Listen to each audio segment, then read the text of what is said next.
Well, we just entered the tunnel, leaving Gatlinburg, headed to Pigeon Forge, going under the mountain.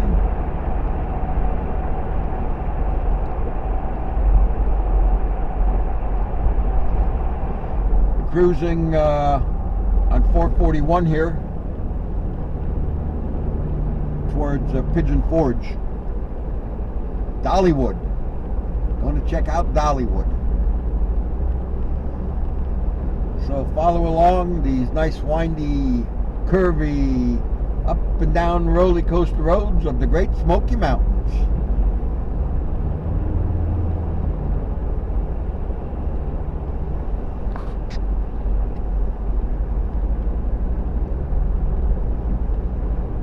And they do have some serious curves in them.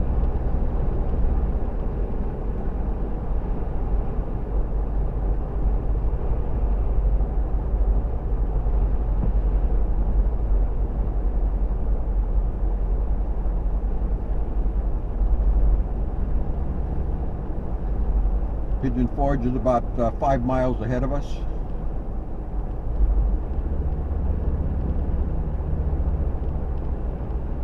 You can see how they actually cut this road into right at the side of the mountain.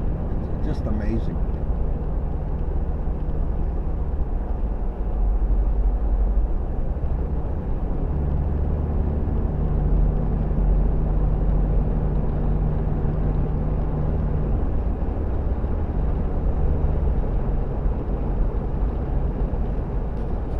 So continue the journey, everybody, with Motorcycles and Poker Adventures as we head to Rockwell, Tennessee.